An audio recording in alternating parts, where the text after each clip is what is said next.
One Zambia, one nation. Thank you so much for joining us on the news desk. Here are the top stories. U.S. government gives military hospitals with portable ultrasound machines.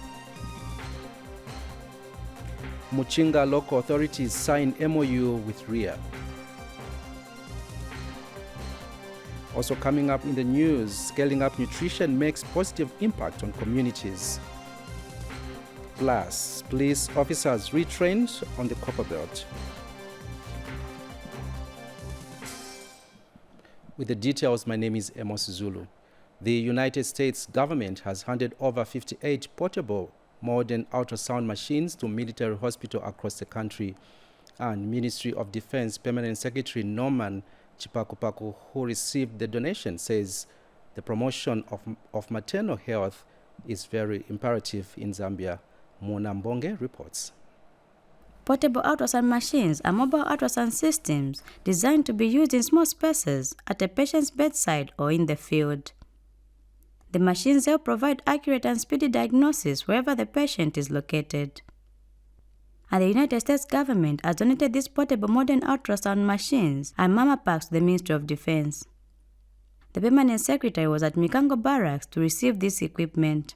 Ladies and gentlemen, it is a known fact that the promotion of maternal health is very imperative in Zambia, and especially that the Zambian government has declared maternal and prenatal deaths as a national public health emergency. This is a serious situation throughout the country. It's a serious problem throughout the cantonments. U.S. Ambassador to Zambia explained the importance of the equipment. The ultrasound machines that we are providing today, along with the training and the other support needed to use them, are going to give frontline health providers the tools that they need to promote healthy deliveries and prevent the loss of life of the most vulnerable in our society, pregnant women and newborn babies. In Zambia, virtually 40 infants out of every 1,000 births die from preventable complications. And we often say that an ounce of prevention is worth more than a pound of cure. Well, this project, this activity aims to provide that ounce of prevention. With these ultrasound machines, midwives and medical doctors can now provide life-saving assessments for mothers and detect issues before they become emergencies. Meanwhile, a family physician under the School of Public Health at University of Zambia explains how the portable ultrasound machines operate. The Butterfly is an ultrasound imaging equipment that has kind of changed the way imaging is done worldwide. The thing about the Butterfly is that most ultrasound machines can only do one type of scan, and you would have to change the probe or the machine for you to be able to do the next scan. But with the Butterfly, you are capable of doing all the different types of scans. You can do the heart, you can do the skin, you can do the bones, you can do the joints, you can do the pregnant women as well. In this case, our intention is to use this particular gadget for pregnant women. And Defense Force Medical Services Chief Nursing Officer thanked the U.S. government for the gesture. Devices, the ultrasound, point of care ultrasounds, they are very vital to Defense Force Medical Services in that they will avert a lot of maternal and neonatal death in our facilities, because the whole plan is to have the midwives use them. So you see, most of our facilities are far-fetched, and for the midwives or obstetricians to get a patient to the nearest tertiary hospital, it takes a lot of time, and eventually we can even lose life. But when we have the point of care ultrasounds, we'll be able to detect any abnormalities, and we'll also be able to save life, and eventually we'll get to, have the fetal and maternal well-being monitored throughout pregnancy. For Zanis in Lusaka, I'm Mona Chivende. Also in the news, government says it is happy with the outcome of the 5-year Zambia Integrated Forest Landscape Project, ZIFLP, supported by the World Bank at a cost of $32.8 million United States dollars in Eastern Province. Eastern Province Permanent Secretary Paul Tole notes that a lot has been achieved in improving the socio-economic conditions of the rural communities in the region under the project, whose lifespan is coming to an end. The ZIFLP project has been supporting smart agriculture, wildlife conservation, and forest management, and improving household income, among others. Authorities in Eastern Province are impressed with the outcomes of the World Bank-supported Zambia Integrated Forest Landscape Project ZIFL, which has been running for 5 years now and implemented at a cost of $32.8 million US dollars in the province. Provincial Permanent Secretary Paul Tole is confident the project has yielded the intended results, particularly in improving the lives of the most vulnerable. Mr. Tole was speaking to Zanis in Chipata today ahead of the visit of the World Bank mission that will evaluate the project's implementation. Deforestation or reforestation activities which ZIFL has introduced. It's not only in forestry, game management, they have helped the preservation of our game by providing the game scouts with transport, with rations. The list goes on. In other words, they are facilitated towards the protection of our wildlife better. In fact, they have enhanced it. But the Permanent Secretary is hopeful there will be an extension of the project. I'm delighted, I'm happy to learn that there will be an extension, but not as we feel, but as a carbon credit program, but doing the exact activities which ZIFL was doing. We hope and pray that the transition period, there won't be a gap, because we need coherence, continuity. A disruption in continuity and coherence of developmental activities, you lose what you invested. Meanwhile, the Minister of Agriculture in Mambwe is happy that ZIFL has transformed farmers who have now abandoned destructive ways of livelihood. So this really has helped them, where we have even seen others who are so much involved in Copperbelt, that their lives have been transformed, and now they are better farmers who are able to grow these crops, sell them, and have enough income for their household, that they are even able to send their children to school and also meet some of the medical expenses that may be required to. So we really say the project has really done well. Reporting for Zanis in Chipata District, I'm Lubasim Tafela. News, Minister of Commerce, Trade and Industry Chipoka Mlenga says Zambia is poised to become a good investment destination and attraction center because of its geographical position. Speaking when South Korean Special Envoy to Zambia Kim Byung-jun and his delegation paid a courtesy call on him in Osaka, Mr. Mlenga said Zambia and South Korea share strong bilateral relations. The minister explains that the South Korean delegation is in the country following President Hakainde Hichilema's visit to England, where he met with that country's Prime Minister Han Duck-soo. He says time has come for the countries to translate the political ties into investment and economic relations in order to foster economic development.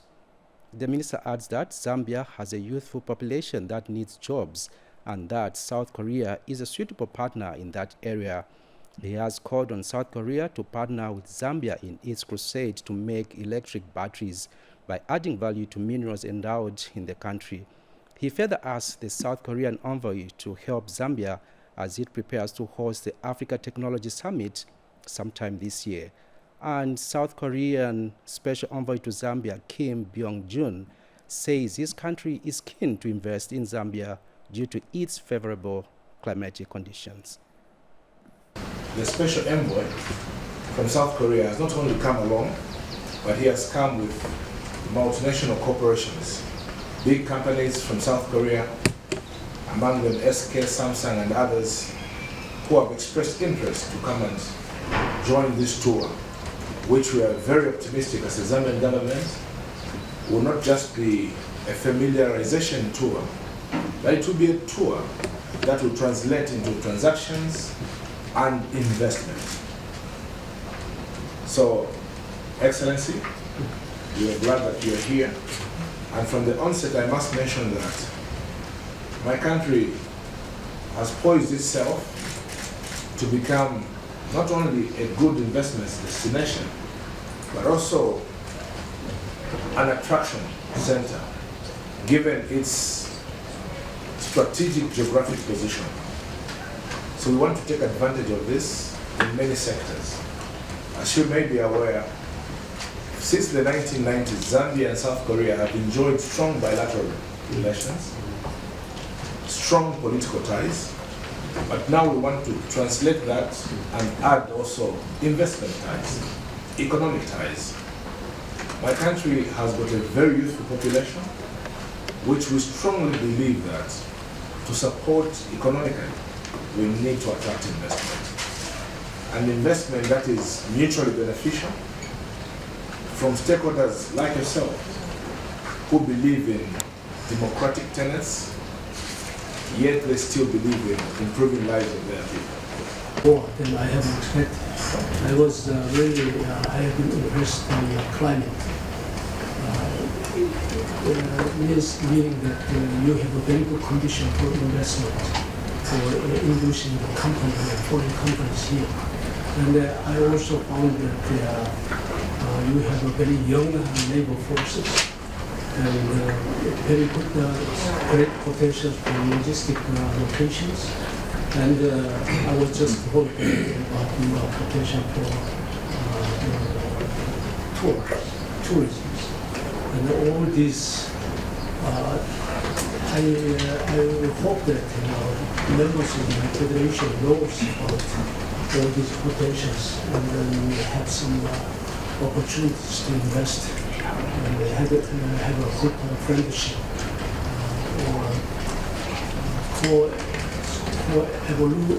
co-evolution relationship. It means that we develop together and we promote ourselves. Still ahead in the news, Chinga local authorities sign MOU with RIA. Join us shortly after the break.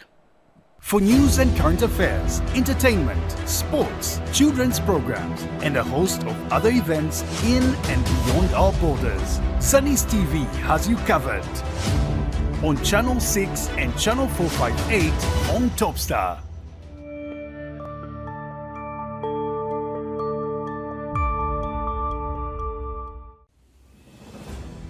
Zambia will next month host the 22nd Common Market for Eastern and Southern Africa Summit for the heads of state and government at the Munungushi International Conference Center, Kenneth Kaunda Wing. The summit will take place from the 6th to the 8th of June 2023. The theme of the summit is Economic Integration for a Thriving COMESA, anchored on green investment, value addition, and tourism. Over 3,000 delegates from the COMESA member states and beyond are expected to attend the COMESA Summit in Lusaka. This message is brought to you by the Ministry of Information and Media.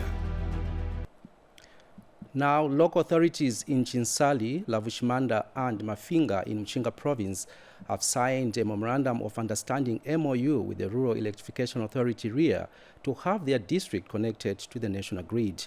Provincial Permanent Secretary Henry Mukungule has since commended the authorities for partnering with REA to have an extra extension grid of electricity in their areas.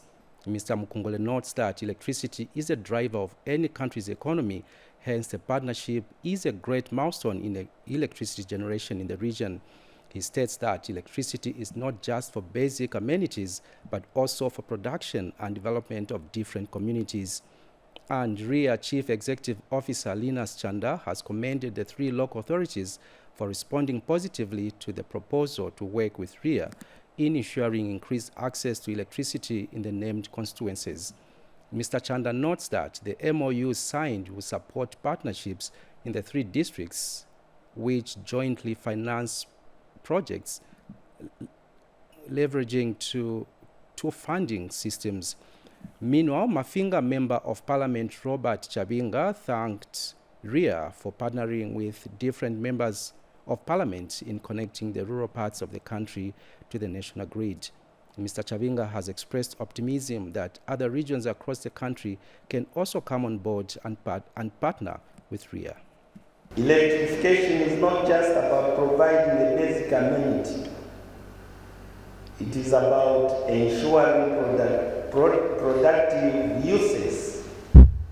And I would like to see a lot of projects in line of development. Today's signing of the Memorandum of Understandings signifies a significant step forward in our mission to bring development in the province.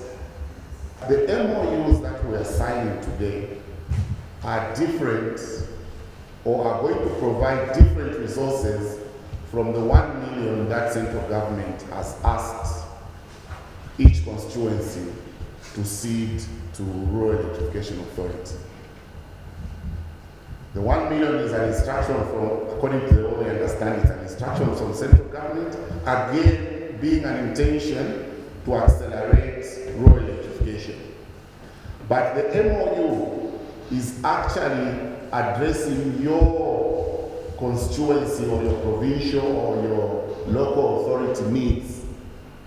Those constituencies and local authorities who've identified that they would like to do rural electrification. Our humble request and appeal is that now we need, we're in year 1. Now we need to move in certain years for us to make sure that it should not just be signing ceremonies and then there's nothing on the ground within our people. Meanwhile, the Rural Electrification Authority RIA says it will this year provide biogas digesters to 20 schools countrywide to curb the effects of climate change.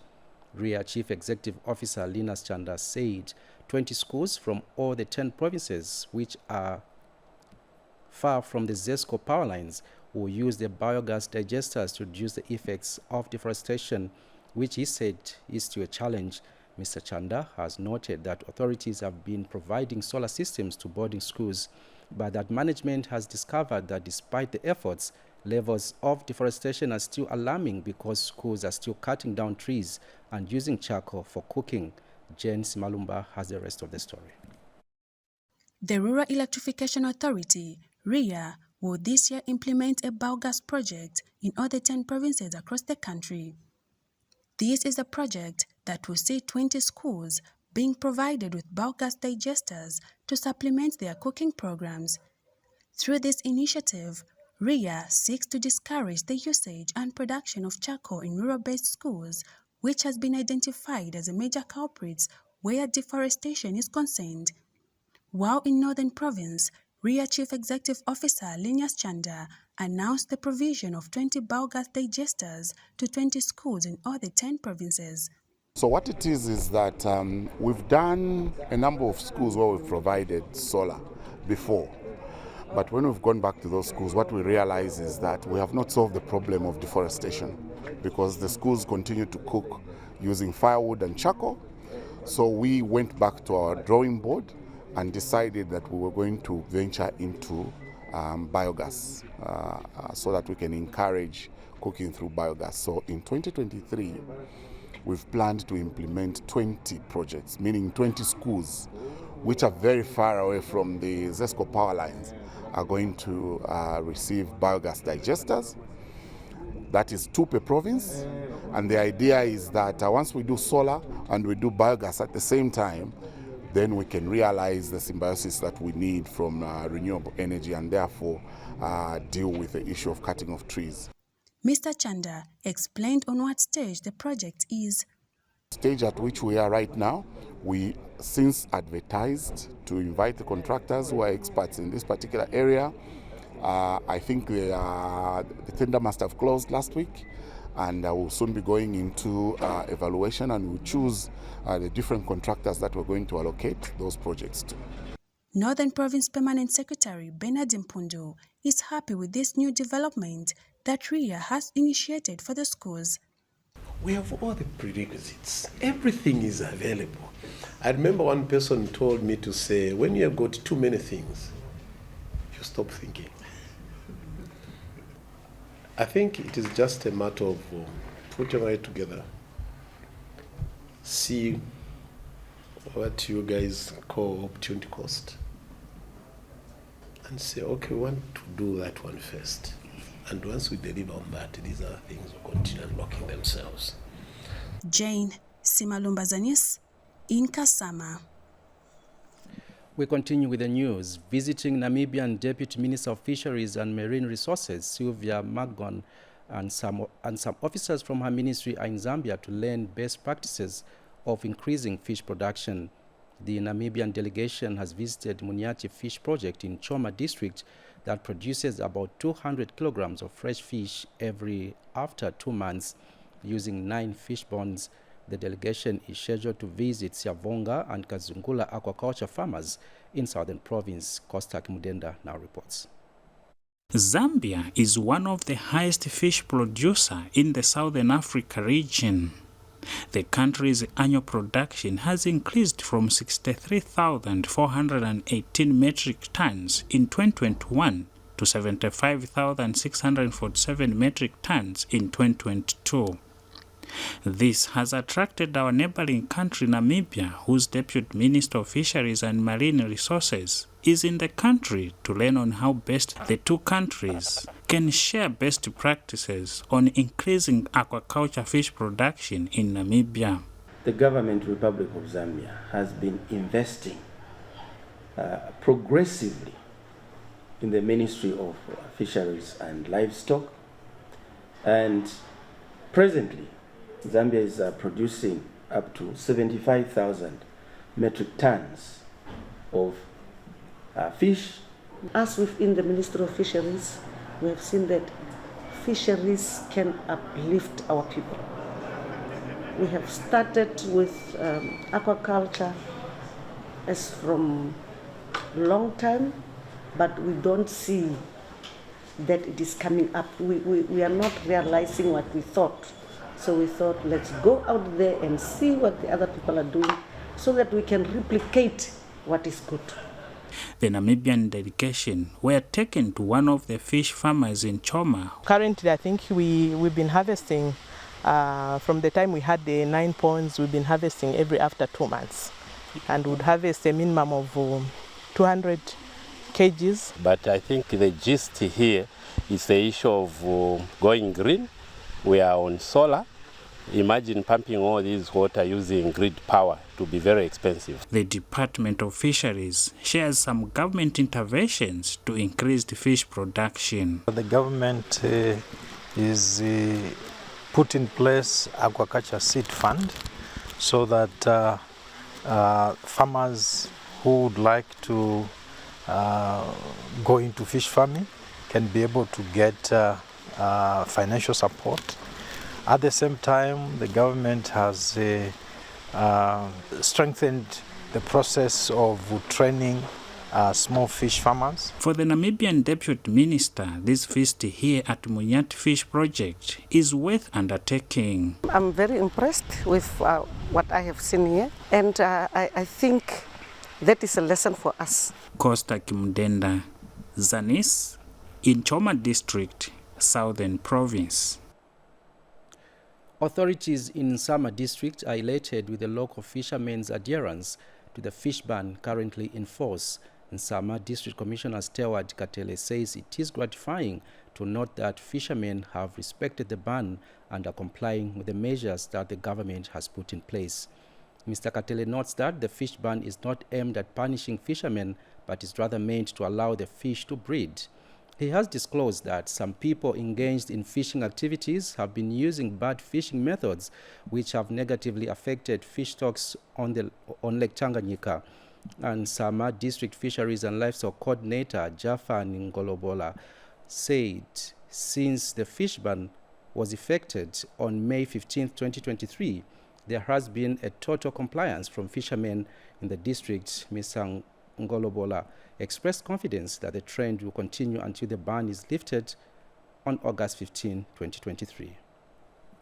Tulechetekela na fish banning neina tumono kutila chala abashupa fye pali ino ineshita pantu echintu chonse mukwamba chila shupa lero elo bala chiberesha ndechitekela nimbi bakalabanako mukuchita dipendi mukuipa esa bimule Tanganyika ino nchende yesu yali ba potential bwino sana pantu amenshi twalikwata amenshi ayengi sana akwenanga fyaba bwino esa bingali yakula bakambe kusombola balino kumwenamo ubukankalo bukalamba sana. We are now a week since the fish ban started on the 15th of May. As you can see, there is no one on the lake fishing. This has shown that there is total compliance with the fishing ban, and we hope this will be the case until we open the lake on the 15th of August of this year. Coming up ahead in the news, scaling up nutrition makes positive impact on communities. For news and current affairs, entertainment, sports, children's programs, and a host of other events in and beyond our borders, Zanis TV has you covered. On Channel 6 and Channel 458 on Topstar.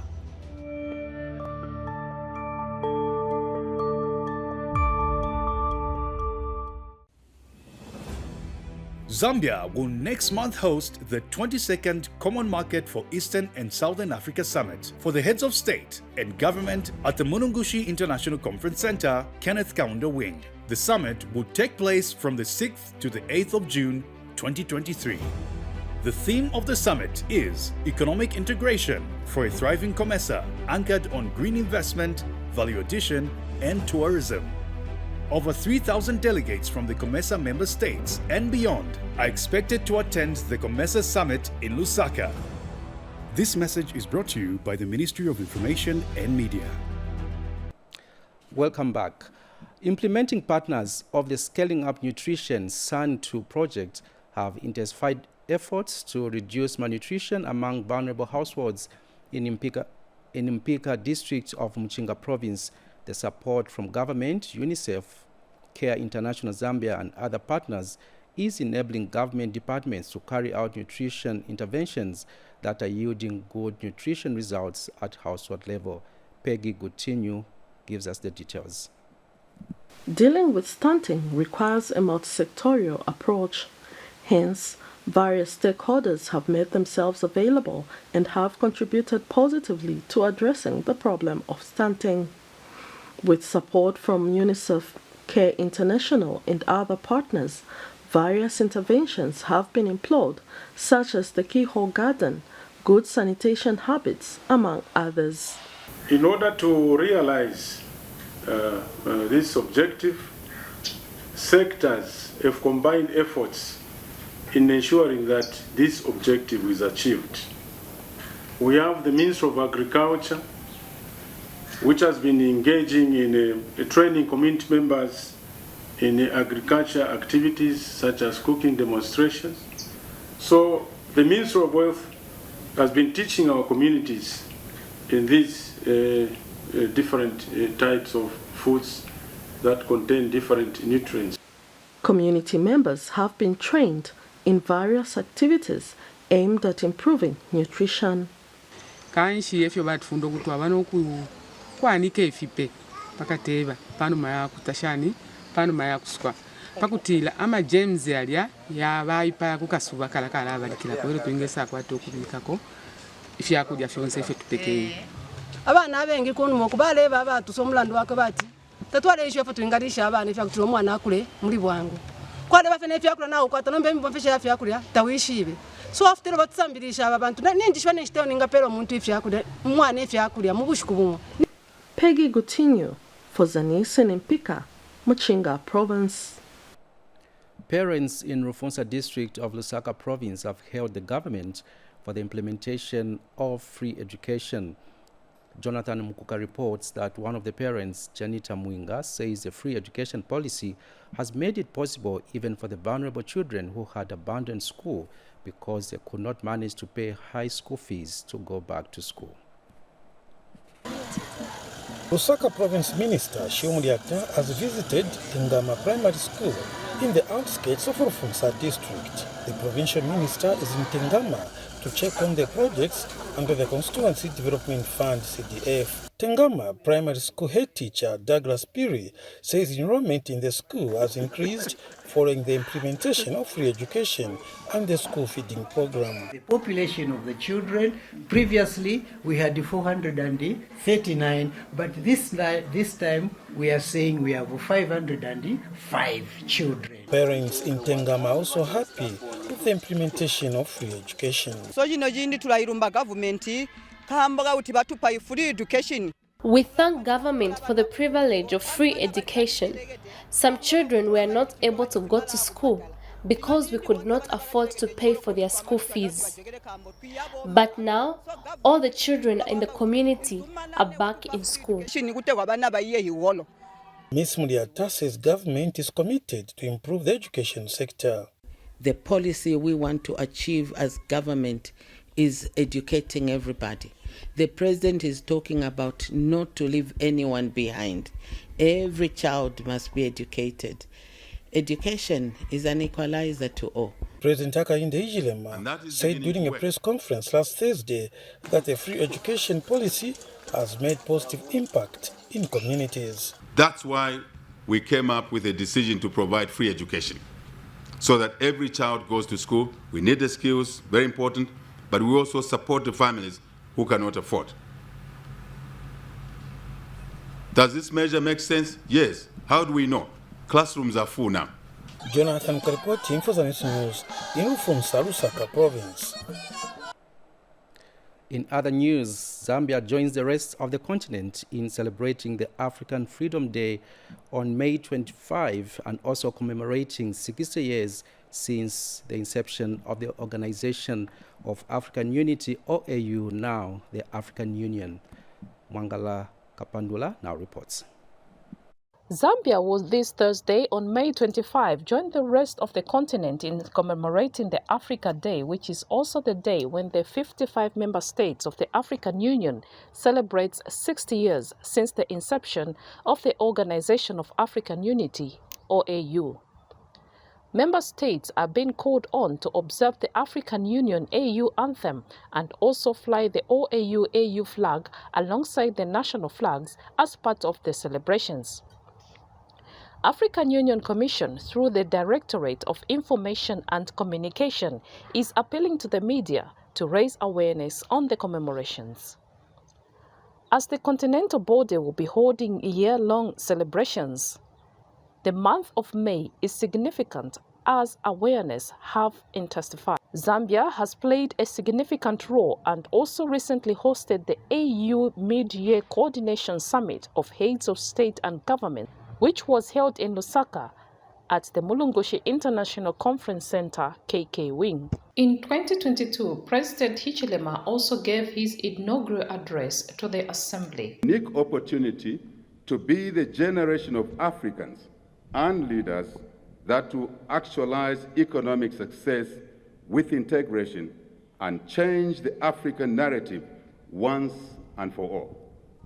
We must consider unacceptable the narrative of war, the narrative of instability, corruption, and poverty that has characterized our continent for far too long. This is unacceptable. It must not continue. We must change it, and we have the capacity to change this definition of our continent. It is time to embrace a new paradigm. Let us be anchored by trade, investment, of course, partnerships where we need this. Where there is peace and stability on our continent is the narrative we want.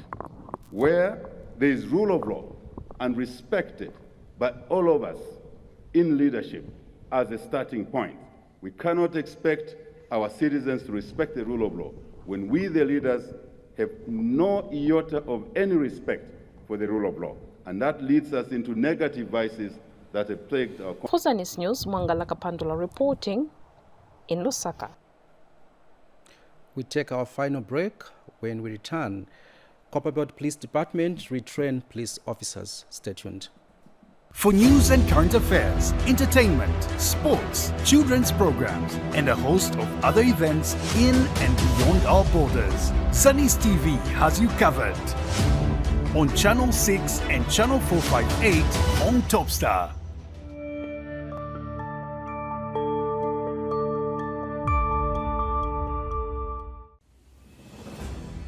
Zambia will next month host the 22nd Common Market for Eastern and Southern Africa Summit for the heads of state and government at the Munungushi International Conference Center, Kenneth Kaunda Wing. The summit will take place from the 6th to the 8th of June 2023. The theme of the summit is Economic Integration for a Thriving COMESA, anchored on green investment, value addition, and tourism. Over 3,000 delegates from the COMESA member states and beyond are expected to attend the COMESA Summit in Lusaka. This message is brought to you by the Ministry of Information and Media. Lastly, in our news, the police department on the Copperbelt Province has begun retraining its officers in a bid to restore public confidence. Copperbelt Province Police Commanding Officer Peace Mwemba observes that public trust in the men and women in uniform has been eroded over time due to the manner some officers have been conducting themselves. Nelly Bota brings us the details in this report. The police service is charged with a huge responsibility of maintaining law and order, which is cardinal for any development to take place. However, the conduct of some law enforcers has led to some members of the community to lose confidence in the police service. This is why the police command has embarked on a retraining program of its officers to rebuild its image. As police, we must ensure that we win public confidence and do this. We must be proactive to protect the weak.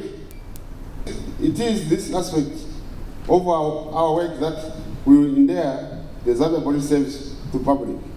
No person within the Copperbelt should be subjected to detention without any just cause or due process of the law.